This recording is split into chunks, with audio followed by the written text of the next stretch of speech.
Kadem project ప్రశాంతమైన వాతావరణంలో ఉంది.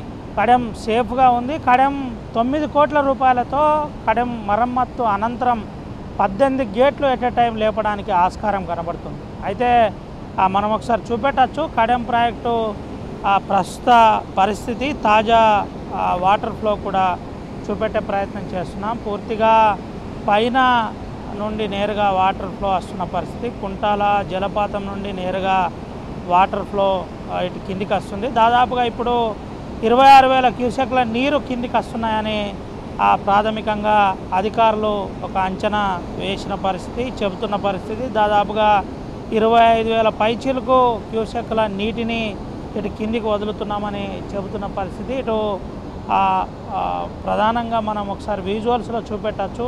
నిండు కుండల కడెం ప్రాజెక్టు మారిన పరిస్థితి కనబడుతుంది. ఇప్పటికే 700 అడుగులు కడెం ప్రాజెక్టు సామర్థ్యం కాక 6.69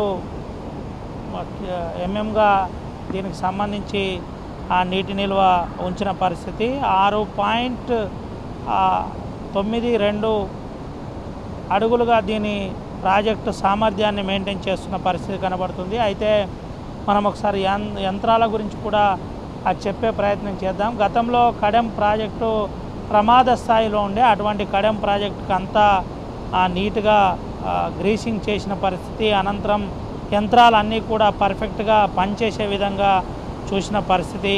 దీనికి సంబంధించి ఇప్పటికే మొన్న భారీ వర్షానికి దాదాపుగా 16 గేట్లను ఎత్తి కిందికి 12 గేట్లను ఎత్తి కిందికి నీటిని వదిలిన పరిస్థితి కనబడుతుంది. ఇప్పుడు కూడా దాదాపుగా 5 గేట్లు ఎత్తి కిందికి 23,000 క్యూసెక్ల నీటిని కిందికి వదులుతున్న పరిస్థితి కనబడుతుంది. 23,000 క్యూసెక్ల నీటిని కిందికి వదులుతున్నట్టు ఇప్పటికే అధికారులు చెప్పిన పరిస్థితి. ఇప్పటికే జిల్లా ఇన్ఛార్జ్ మంత్రి జూపల్లి కృష్ణారావు కూడా వచ్చి తాజా పరిస్థితులను పరిశీలించి వెళ్ళిన పరిస్థితి కనబడింది. అయితే కడెం ప్రాజెక్టుకు సంబంధించి కొంత కడెం ప్రాజెక్టు కింద మొన్న 2 రోజుల క్రితం ఒక చేపల వేటగాడు కిందికి గంగాధర్ అనే వ్యక్తి కిందికి వెళ్ళి పడుతున్న సమయంలో సడన్గా వాటర్ ఫ్లో పెరిగింది. వాటర్ ఫ్లో పెరగగానే 7 గేట్లు ఎత్తడంతో నేరుగా వాటర్ ప్రవాహం ఎక్కువైంది. అనంతరం ఎన్డీఆర్ఎఫ్ సిబ్బంది కొంత రక్షించడానికి ప్రయత్నం చేసినప్పటికీ ఫలితం దక్కలేదని చెబుతున్న పరిస్థితి. ఇంకా గంగాధర్కు సంబంధించిన ఆనవాళ్ళు దొరకలేదు. అయితే దీనికి సంబంధించి అధికారులు కొంత ప్రయత్నం చేస్తున్నారు. జిల్లా ఎస్పీ జానకి శర్మిల ఆధ్వర్యంలో ఒక టీంని ఏర్పాటు చేసేసి డ్రోన్ల సాయంతో ఒక ప్రత్యేక టీంని ఏర్పాటు చేసి డ్రోన్ల సాయంతో చూస్తున్న పరిస్థితి కనబడుతుంది. అయితే ఇప్పటి వరకు తన ఆచూకీ దొరకలేదు. అసలు చనిపోయాడా ఏంటి అనే ఒక నిర్ధారణ ప్రకటన కూడా రాని పరిస్థితి కనబడింది. అయితే ఈరోజు 4 గంటల సమయంలో గంగాధర లేక ఇతరత్ర బాడీనా తెలియదు కానీ రాయపట్నం దగ్గర ఒక బాడీ కనబడిందని చెబుతున్న పరిస్థితి కనబడింది. అయితే దీనికి సంబంధించి ఇంకా ఒక నిర్ధారణ రాని పరిస్థితి. అయితే ప్రధానంగా కడెం ప్రాజెక్టు ప్రశాంతమైన వాతావరణంలో ఉన్నట్టు స్థానిక ఎమ్మెల్యే ఖానాపూర్ ఎమ్మెల్యే వెడుమ బొజ్జు కూడా చెప్పిన పరిస్థితి. ఎవరు అసత్య ప్రచారాలు చేయొద్దు, డేంజర్లో కడెం ప్రాజెక్ట్ అనే వార్తలు పెట్టి కొంత ప్రజలను ఆందోళన కలిగించే ప్రయత్నం చేస్తున్నారు. దానివల్ల కింద లోతట్టు ప్రాంతాల్లో ఉన్న ప్రజలు ఇబ్బంది పడతారు. కాబట్టి ఇలాంటి వార్తలు ఎవరు పెట్టకుండా ఉండాలి, వాస్తవాలు రాసే ప్రయత్నం చేయాలని ఎమ్మెల్యే వెడుమ బొజ్జు చెప్పిన పరిస్థితి. అయితే కడెం ప్రాజెక్టు ఎటువంటి ఇబ్బంది లేదు. 18 గేట్లు ఎట్ ఏ టైం లేపవచ్చని ఇరిగేషన్ అధికారులు కూడా చెప్పిన పరిస్థితి. ప్రస్తుతానికి వాటర్ లెవెల్ను మెయింటైన్ చేస్తూ కిందికి వాటర్ను ఇన్ఫ్లో కానీ అవుట్ఫ్లో కానీ అవుట్ఫ్లోను పరిశీలిస్తూ ఇన్ఫ్లో వాటర్ను కూడా వదులుతున్న పరిస్థితి కనబడింది. ఓవరాల్గా కడెం ప్రాజెక్టు ప్రస్తుతానికి చాలా సేఫ్గా ఉంది. కడెం ప్రాజెక్టు ఏ క్షణమైనా 18 గేట్లు ఎత్తడానికి ఆస్కారం ఉంది. రిపేర్ అనంతరం కడెం ప్రాజెక్టు ఒక రకంగా నూతన ఉత్తేజంతో ఉందని చెప్పుకోవచ్చు. ప్రధానంగా అన్ని యంత్రాలు కూడా నూతన యంత్రాలతో పాటు కొంత గేట్లకు సంబంధించిన పరికరాలు మరమ్మత్తు అనంతరం ప్రస్తుతానికి కడెం ప్రాజెక్టు గేట్లు ఎటువంటి ఇబ్బంది లేదు. అధికారులు కూడా చెప్పిన విధంగా ఎవరికి ఎక్కడ ఇబ్బంది లేకుండా ప్రశాంతంగా కడెం ప్రాజెక్టు ఉంది. అయితే కడెం ప్రాజెక్టు ఆయకట్టు కింద ఉన్న ఎవరైతే ఏ అయితే గ్రామాలు ఉన్నాయో ఆ గ్రామాలంతా ప్రజలు అప్రమత్తంగా ఉండాలి. ఎందుకంటే వెంటనే వాటర్ పెరిగిన కొద్దీ మేము గేట్లు ఎత్తవలసి ఉంటుంది. అందరూ అత్యవసరం ఉంటే తప్ప బయటికి వెళ్ళొద్దు. దీంతోపాటు ఇటు పశువుల కాపరి కావచ్చు, చేపల వేటకు వెళ్ళేవారు కావచ్చు, ఎవరు కూడా అటువైపు కానీ అదేవిధంగా ఆ కింద డిశ్చార్జ్ అవుతున్న వాటర్ వైపు కానీ వెళ్ళొద్దని నేరుగా అధికారులు చెబుతున్న పరిస్థితి కనబడుతుంది. ఓవరాల్గా కడెం ప్రాజెక్టు పర్ఫెక్ట్గా ఉంది. కడెం ప్రాజెక్టు గేట్లు పర్ఫెక్ట్గా ఉన్నాయని అధికారులతో పాటు ఇటు స్థానిక ఎమ్మెల్యే కూడా చెబుతున్న పరిస్థితి కనబడుతుంది. కడెం ప్రాజెక్టు ప్రశాంతమైన వాతావరణంలో ఉంది. కడెం దృశ్యాలు మనం చూపెట్టచ్చు.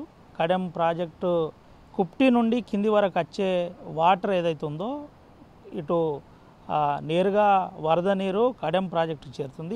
ఈ వరద నీరు ఏదైతే ఉందో చాలా ఒక్కసారిగా ఎప్పుడన్నా పెరిగే ప్రమాదం ఉంది. అయితే దీన్ని మెయింటైన్ చేస్తూనే కిందికి అధికారులు నీళ్లను వదులుతున్న పరిస్థితి కనబడుతుంది. అయితే పైనుంచి కుంటాల జలపాతం నుండి పైనుండి వచ్చే వాటర్ అంతా కూడా ఇక్కడ స్టోరేజ్ అవుతుంది. ఈ స్టోరేజ్తో పాటు అంటే దాదాపుగా 700 అడుగుల సామర్థ్యం ఉన్న కడెం నారాయణ రెడ్డి ప్రాజెక్టు ప్రస్తుతం 6.92 అడుగులు మెయింటైన్ చేస్తున్న పరిస్థితి. అంటే దాదాపుగా ప్రాజెక్టుకు సంబంధించి ఏ క్షణమైనా ఎటువంటి ఇబ్బంది జరిగినా సేఫ్ జోన్లో ఉండే విధంగా అధికారులు మెయింటైన్ చేస్తున్న పరిస్థితి. అయితే దీనికి సంబంధించి ఇప్పటికే అన్ని జాగ్రత్తలు అధికారులు తీసుకుంటున్నారు. ముఖ్యంగా అటు పోలీస్ వైపు కూడా ఎటువంటి ఇబ్బంది లేకుండా ఎక్కడ కూడా ఇబ్బంది జరగకుండా జాగ్రత్త పడుతున్న పరిస్థితి కనబడుతుంది. దీంతో పాటు దాదాపుగా ఇప్పుడు 25,000 క్యూసెక్ల నీరు కిందికి ఇన్ఫ్లో వస్తుంది. ఇటు అవుట్ఫ్లోతో పాటు ఇన్ఫ్లో కూడా ఏ విధంగా మెయింటైన్ చేయాలి, ఏం చేయాలి అనేది ఒక పక్క సిస్టమేటిక్గా వదులుతున్న పరిస్థితి కనబడుతుంది. అవుట్ఫ్లోను బట్టి ఇన్ఫ్లో కూడా దాదాపుగా 23,000 క్యూసెక్ల ఇన్ఫ్లో ఉంది. అవుట్ఫ్లో కూడా 26,000 పైచిలకు అవుట్ఫ్లో ఉందని చెబుతున్న పరిస్థితి కనబడుతుంది. ఇప్పటికే 5 గేట్లు ఎత్తి కిందికి నీళ్లను వదులుతున్నారు. దీంతోపాటు ఎటువంటి ఇబ్బంది లేకుండా పోలీసులు కూడా జాగ్రత్త పడుతున్న పరిస్థితి కనబడుతుంది. ఇదంతా కూడా జిల్లా ఎస్పీ జానకి షర్మిల ఆధ్వర్యంలో ఐపీఎస్ ఆధ్వర్యంలో ఇదంతా కూడా జాగ్రత్త తీసుకుంటున్న పరిస్థితి. ఇప్పటికే ఒక వ్యక్తి 2 రోజుల క్రితం భారీ వర్షం కారణంగా గేట్లు ఎత్తడంతో కొట్టుకుపోయిన పరిస్థితి. అంటే ఆ వాటర్ ప్రవాహంలో తను కొంతమేరకు ప్రయత్నం చేసినా ఎన్డీఆర్ఎఫ్ బృందంతో పాటు పోలీస్ టీంలు ట్రై చేసినా ఫలితం శూన్యమైంది. అసలు ఇంకా అతని గురించి వెతుకుతున్నామని చెబుతున్నారు. మనతో పాటు స్థానిక ఎస్ఐ గారు ఉన్నారు. ఒకసారి ఎస్ఐ గారితో కూడా మాట్లాడిద్దాం. అసలు ప్రస్తుత పరిస్థితి ఏంటి, కడెం చుట్టుపక్కల ఏ విధంగా ఉంది, అసలు ఎవరెవరిని అనుమతిస్తున్నారు, ఏంటి, టూరిస్టులు ఈ ప్రాంతంకి వస్తారు, పక్కనే కొంత ఎక్కువ తాడోబా నుంచి ఇక్కడి వరకు ఇదంతా కూడా కనెక్టివిటీ ఉన్న ఏరియా. తాడోబా అటు పుల్ల సంరక్షణ కేంద్రం నుంచి ఇక్కడ కవ్వాల అభయారణ్యం వరకు కొంత కనెక్టివిటీ ఉంటుంది కాబట్టి వచ్చి పర్యాటకులు తిరిగే ప్రయత్నం చేస్తారు. మనతో పాటు ఎస్ఐ గారు తెలుసుకున్నామన్నా ఏంటి పరిస్థితి ఇక్కడ? గుడ్ ఈవినింగ్ అండి. గత కొన్ని రోజులుగా కురుస్తున్న భారీ వర్షాల వల్ల కడెం ప్రాజెక్ట్ అనేది భారీగా వరద అనేది వచ్చి చేరుతూ ఉన్నది. ఇట్టి సమయంలో మనకు ఏదైనా ప్రమాదాలు ఏమైనా జరగవచ్చు అని చెప్పి సందర్శకులను కూడా ఎవరిని కూడా అలౌ చేయట్లేదు. అలానే ఫిషింగ్ కూడా ఇక్కడ అలౌ చేయట్లేదు. ఏమైనా ప్రమాదాలు జరగవచ్చు ఏమైనా అని చెప్పేసి భారీగా బందోబస్తు పెట్టుకొని ఇక్కడ కూడా ఎవరిని కూడా అలౌ చేయట్లేదు. మా పోలీస్ సైడ్ నుండి మళ్ళీ ఎలాంటి ప్రమాదాలు జరగకుండా మా ఎస్పీ మేడం ఇన్స్ట్రక్షన్ ప్రకారం ఇక్కడ బందోబస్తు అనేది మెయింటైన్ చేస్తూ ఉన్నాం కంటిన్యూగా డే అండ్ నైట్. మనకు ఈ గత 3 days కింద మన వరదల్లో కొట్టుకుపోయిన గల్లంతైన వ్యక్తి గురించి కూడా సర్చ్ ఆపరేషన్ అనేది నడుస్తూ ఉంది. ఈ గోదావరి పరివాహక ప్రాంతమైన జ్యూరిడిక్షన్లో ఉన్న పోలీస్ స్టేషన్లు అందరికీ కూడా ఇంటిమేషన్ ఇచ్చాం. ఎస్డీఆర్ఎఫ్ ఎన్డీఆర్ఎఫ్ బృందాలు కూడా గల్లంతైన వ్యక్తి ఆచూకీ గురించి వెతుకుతూ ఉన్నారు. మనకు ఏమైనా సమాచారం ఉంటే మేము కూడా ఇంటిమేట్ చేస్తాం వెంటనే. జిల్లా ఎస్పీ జానకి షర్మిల ఒక టీంని ఏర్పాటు చేశారని అంటున్నారు. డ్రోన్ల ద్వారా కొంత ప్రయత్నం చేశామంటున్నారు. ఏంటి నిజమేనా? అవును, మనకు దసరాబాద్ ఎస్ఐ గారి నేతృత్వంలో ఒక బృందం అనేది, అలానే ఈ మన ఎన్డీఆర్ఎఫ్ ఎస్డీఆర్ఎఫ్ బృందాలు కూడా డ్రోన్ల సహాయంతో అలానే పరివాహక ప్రాంతాల్లో బోట్లతో కానీ ఇక్కడ చుట్టుపక్కల మత్స్యకారులతో కూడా కోఆర్డినేషన్లో చుట్టుపక్కల ప్రాంతాలు అన్నీ కూడా వెతకడం జరుగుతుంది. ఎట్లుందన్న అంటే సందర్శకుల తాకిడి ఎక్కువ ఉంటుంది కడెం ప్రాజెక్ట్ అనగానే, ఎట్లుంది పరిస్థితి? ఓకే. కడెం ప్రాజెక్ట్ అనగానే నేచర్ కోసం ఇక్కడ ఎంజాయ్ చేయడానికి పబ్లిక్ వస్తూ ఉంటారు. కాకపోతే మనకి ఇక్కడ ఫ్లో చూసుకుంటా ఉంటే కొంచెం ఉధృతంగా ఉంది కాబట్టి కొంచెం పబ్లిక్ సేఫ్టీ ఆలోచించుకొని కూడా ఎవరిని కూడా సందర్శకులను ఎవరిని కూడా అనుమతించడం లేదు. ఏం చెప్తారు పోలీస్ తరఫున ఆర్టీవీ ద్వారా ప్రజలకు ఏం చెప్తారు? ఆ, ఎవరైనా కూడా పబ్లిక్ నేచర్ చూడడానికి వస్తే కొంచెం దూరం నుండి చూసి వెళ్ళాలి. కాకపోతే ఇక్కడ అందరూ కూడా ఇక్కడ గేట్ పైకి వచ్చి కానీ అట్లా కొంచెం ఇక్కడ ఇరిగేషన్ వాళ్ళకు కూడా ఇట్లా ఇబ్బంది పెడతా ఉన్నారు. కొంచెం ఈ డిస్టర్బెన్సెస్ కూడా ఏం లేకుండా వాళ్ళ సేఫ్టీ కూడా ఆలోచించుకొని ఎవరిని కూడా ఇక్కడికి అలో చేయట్లేదు. Right, thank you. ఇది పరిస్థితి. ఎవరు కూడా ఇబ్బంది పెట్టద్దు. ముఖ్యంగా ఇరిగేషన్ అధికారులతో పాటు పోలీసు శాఖకు కూడా సహకరించాలని చెబుతున్న పరిస్థితి. ఇప్పటికే జిల్లా ఎస్పీ జానకి షర్మిల ఆధ్వర్యంలో ఒక ప్రత్యేక టీంని ఏర్పాటు చేశాం. గంగాధర్ అనే వ్యక్తి నీటి ప్రవాహంలో కొట్టుకుపోయిన గంగాధర్ కోసం ఒక ప్రత్యేక టీం ద్వారా ఎతికే ప్రయత్నం చేస్తున్నాం. దీని ద్వారా సంబంధిత పోలీస్ స్టేషన్లు కావచ్చు, అదేవిధంగా గోదావరి పరివాహిక ప్రాంతాల్లో ఉన్న పోలీస్ స్టేషన్లకు సమాచారం ఇచ్చాం. దీంతోపాటు ఇటు ఎవరైతే చేపల వేట ఉన్నారో వారిని కూడా, చేపల వేటగాళ్ళు ఉన్నారో వారిని కూడా కొంత కోఆర్డినేషన్ చేసి ఆచూకీ కోసం ప్రయత్నం చేస్తున్నామని పోలీసు చెబుతున్న పరిస్థితి కనబడుతుంది. పోలీస్ తరఫున అప్పీల్ చేస్తున్నాం, అందరు సహకరించాలని చెబుతున్న పరిస్థితి. మరోసారి మనం చూపెట్టే ప్రయత్నం చేద్దాం. ఇటు కడెం ప్రశాంతంగా ఉంది, ఎవరు కూడా అసత్య ప్రచారాలు చేయొద్దని స్థానిక ఎమ్మెల్యే వెడుమ బొజ్జు చెబుతున్న పరిస్థితి. కడెం ప్రాజెక్టు ఎటువంటి ప్రమాదం లేదు. గత ప్రభుత్వంలో కడెం ప్రాజెక్టుకి నిర్లక్ష్యం చేశారు. అనంతరం కాంగ్రెస్ ప్రభుత్వం ఏర్పడ్డ తర్వాత 9 కోట్లతో గేట్ల మరమ్మతు కావచ్చు, ప్రాజెక్టు సంబంధించిన ప్రత్యేక శ్రద్ధ కావచ్చు కొనసాగుతుంది. ఎవరు ఎటువంటి అసత్య ప్రచారాలను చేయొద్దని స్థానిక ఎమ్మెల్యే చెబుతున్న పరిస్థితి. కడెం ప్రాజెక్టు మంచి వాతావరణంలో ఉంది. సామర్థ్యంతో ఉన్న ఏదైతే 700 అడుగుల సామర్థ్యం ఉందో ఆ సామర్థ్యాన్ని మేము మెయింటైన్ చేయడానికి మేము రెడీగా ఉన్నామని ఇరిగేషన్ అధికారులు కూడా చెబుతున్నారు. అయితే పరిస్థితుల దృష్ట్యా ఒక్కసారిగా ఫ్లో పెరుగుతుంది కాబట్టి ఆ ఫ్లోకు అనుగుణంగా మేము చూసి ఎప్పటికప్పుడు వాటర్ను వదిలే ప్రయత్నం చేస్తున్నామని చెబుతున్న పరిస్థితి. ఇన్ఫ్లోను బట్టి అవుట్ఫ్లో కూడా మెయింటైన్ చేసే ప్రయత్నం చేస్తున్నామని చెబుతున్న పరిస్థితి. దాదాపుగా 12 గేట్లు మొన్నటి రోజు ఎత్తిన పరిస్థితి. మొన్నటి రోజు 12 గేట్లను ఎత్తి దాదాపు 65 లక్షల క్యూసెక్ల నీటిని వదిలిన పరిస్థితి కనబడుతుంది. ఓవరాల్ అంశం కనుక చూసినట్టుకైతే ఈ ప్రధాన అంశంలో ఎక్కడా ఇబ్బంది లేకుండా బాగుంది. జాగ్రత్తగా ఆ ప్రాజెక్టును మెయింటైన్ చేస్తున్నారు. అధికారులకు అందరూ సహకరించాలని చెబుతున్న పరిస్థితి కనబడుతుంది. ఫ్లడ్ ప్రాంతంలో ఇప్పటికే జిల్లా ఇన్ఛార్జ్ మంత్రి జూపల్లి కృష్ణారావు పర్యటించిన పరిస్థితి. అనంతరం నిర్మల్ జిల్లా రివ్యూ మీటింగ్లో కూడా పాల్గొన్న పరిస్థితి కనబడుతుంది. ఒకసారి మంత్రి గారు ఉన్నారు, మన మంత్రి గారితో కూడా మాట్లాడించే ప్రయత్నం చేద్దాం. అసలు జిల్లాలో వరుసగా వర్షాలు 3 రోజుల నుంచి వర్షాలు ఇబ్బంది పెడుతున్న పరిస్థితి. అయితే ఈ తరుణంలో జిల్లా అధికారులతో ఇప్పటికే సమావేశం ఏర్పాటు చేశారు. అనంతరం అటు కడెం ప్రాజెక్టు కూడా సందర్శించిన పరిస్థితి. కడెం ప్రాజెక్టు సందర్శన అనంతరం ప్రస్తుతం తాజా పరిస్థితి, దాంతోపాటు ప్రస్తుతం అధికారులతో మాట్లాడిన తర్వాత జిల్లాలో పరిస్థితి ఏ విధంగా ఉంది. ఇప్పటికే 3 జిల్లాలో పర్యటన జిల్లా మంత్రి పెట్టుకున్న పరిస్థితి. అయితే ఈ 3 జిల్లాల పర్యటన ఏ విధంగా ఉండబోతుంది, దీంతోపాటు ప్రధానంగా నిర్మల్లో పర్యటన ఏంటి అసలు ఏందని తెలుసుకున్నాం. సార్, ఇప్పటికే కడెం ప్రాజెక్టు పర్యటించారు, ఎట్లుంది? అన్నీ చూసిన కడెము,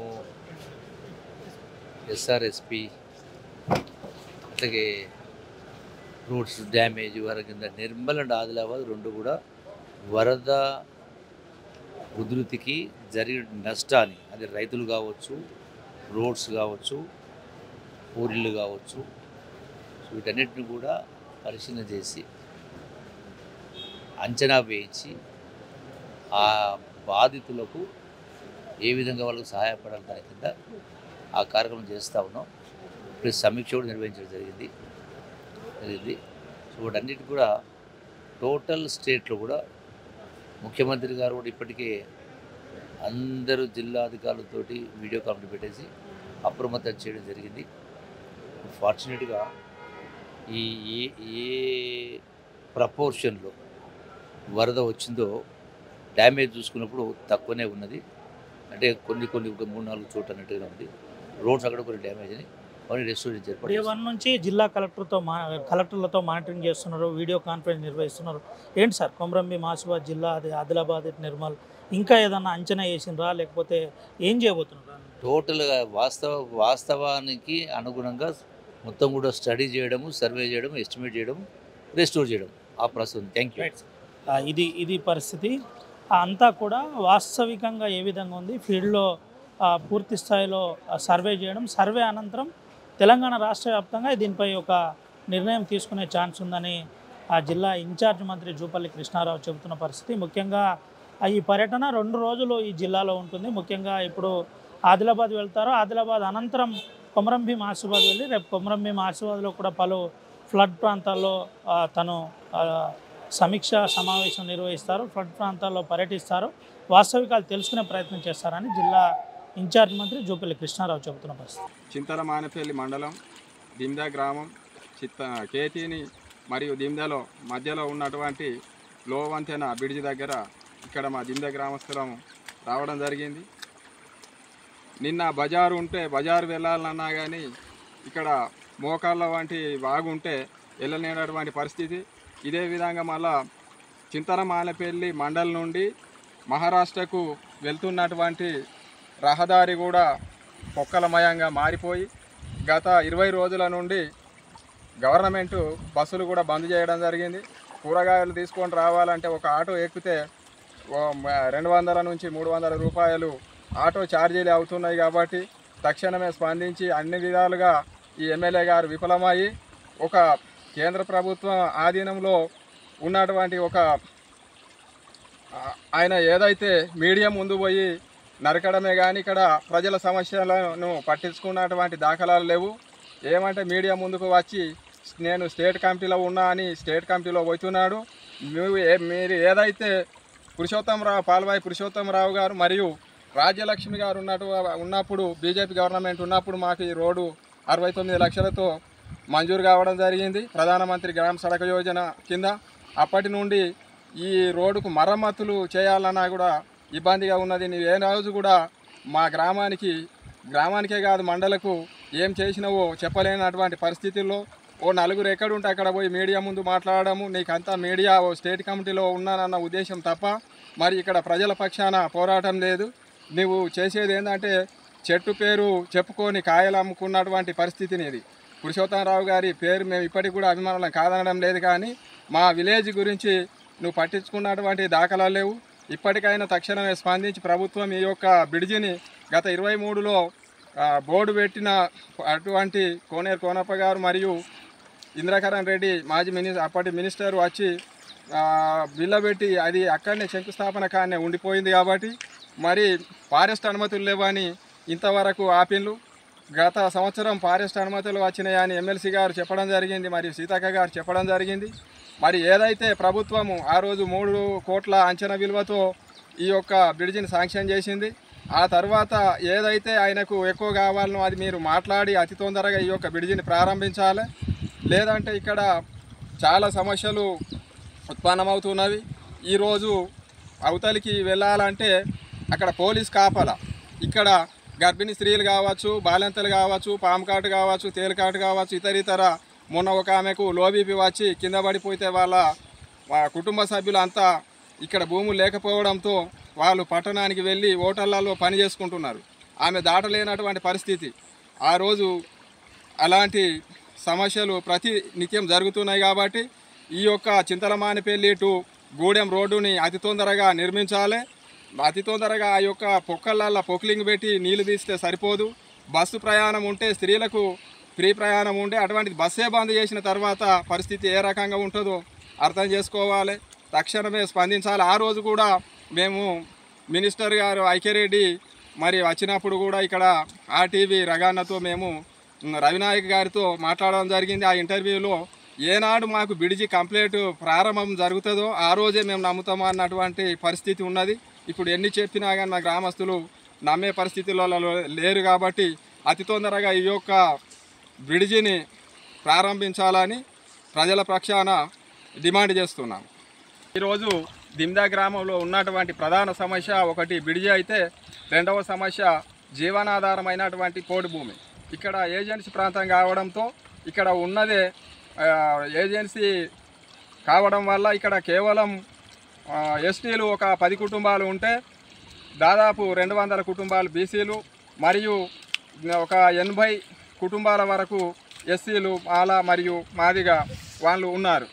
ఈ క్రమంలో ఇక్కడ జీవనాధారంగా ఏదైతే పోడు భూమి ఉన్నదో ఈ ప్రధాన సమస్యగా మరి పాదయాత్రగా కొంతమంది బయలుదేరి వెళ్ళడం జరిగింది. వాళ్ళని తీసుకొని గవర్నమెంట్ ఏదైతే వెనక్కి తీసుకొని వచ్చిందో ఆ తర్వాత ఎమ్మెల్యే గారు మీరు పోయేటప్పుడు వాళ్ళను ప్రెస్ మీట్ పెట్టి కాగజ్ నగర్లో ఎంకరేజ్ చేయడం కాదు, ఒక ఎమ్మెల్యేగా నీవు రేవంత్ రెడ్డి గారి దగ్గరికి తీసుకెళ్ళలేవా? లేదంటే డిఎఫ్ఓ గారితో ఎఫ్డిఓ గారితో మాట్లాడి ఈ సమస్యకు పరిష్కారం చేయాలి తప్ప మీడియా ముందు వచ్చి ఇంకా మేము ఎమ్మెల్యేగా నేను గెలిపించిన తర్వాత నువ్వు మమ్మల్ని నడిపించి అక్కడికి వెళ్ళి తీసుకొని వచ్చే క్రమంలో చప్పుడు చేయకుండా ముందుకు దొబ్బి నువ్వు అన్నం పెడితే సరిపోదు, అంబలి పోస్తే సరిపోదు, మాకు ఏదైతే మా న్యాయమైన డిమాండ్ ఈ యొక్క భూముల పరిరక్షణకు నువ్వు వెంటనే స్పందించి ముందుకు వచ్చి మరి కలెక్టర్ గారితో డిఎఫ్ఓ గారితో ఎఫ్డిఓ గారితో కూర్చొని మాట్లాడి మాకు న్యాయం చేయాలి. లేదంటే ఇక్కడ లేదంటే మరి రేవంత్ రెడ్డి గారి దగ్గరికి పోయి మాట్లాడేటట్టు ఓ 10 మందినో 4గురినో తీసుకొని పోయి ఈ సమస్యకు పరిష్కారం చేయాలి. అంతేగాని సోషల్ మీడియాలో గతంలో నీవు ఏదైతే కొండపల్లిలో పోయి కూర్చొని అక్కడ 4 ఓట్లు దండుకున్నావు తప్ప ఈరోజు కూడా అదే ప్రయత్నం చేస్తున్నావు. కానీ ఈ యొక్క రైతుల సమస్య పరిష్కారానికి చూడు దొర, నీవేదంటే దొర రాజకీయాల కొరకు నీ ఓట్ల కొరకు దీన్ని ఫేమస్ చేయడం కాదు. మాకు ఈ సమస్యకు పరిష్కారం కావాలి. ఇది మేము దాదాపుగా 100% దీని మీదనే ఆధారపడి ఉన్నాం. కాబట్టి ఈ సమస్యకు ఖచ్చితంగా నీవు రేవంత్ రెడ్డి గారిని కలిపి ఈ సమస్యను పరిష్కారం చేయాలి. లేదంటే తక్షణమే రాజీనామా చేయి. నీవు చెట్టు పేరు చెప్పి కాయలు అమ్ముకున్నట్టు అటు మోడీ గారి పేరుతోని ఇటు పిపి రావు గారి పేరుతోని గెలిచి ఈరోజు నీవు పల్లెలలో తిరిగే పరిస్థితి లేదు. నిన్నెవడు ఎమ్మెల్యే అని గుర్తిస్తలేడు. వీడు మీడియా ముందు మాట్లాడడం కాదు. నీకు దమ్ముంటే ఈ యొక్క సమస్యకు పరిష్కారం చేయి వెంటనే. లేదంటే కొండపల్లిలో కూర్చొని జైలుకు పోయి 4 ఓట్లు అక్కడ ఫేమస్ అయ్యి ఈరోజు కాగజ్ నగర్లో వచ్చి ప్రెస్ మీట్లో మాట్లాడి నేను మద్దతు ఇస్తున్నా, నీవు మీడియా ముందు కాదు, మీడియాతో అవసరం లేదు, నీవు ఏదైతే ఉన్నదో మా పబ్లిక్ను తీసుకుపోయి ఈ సమస్యకు పరిష్కారం చేయాలని డిమాండ్ చేస్తున్నాం. లేదంటే చింతలమానేపల్లి మండలంలో తిరగలేవని హెచ్చరిస్తున్నా.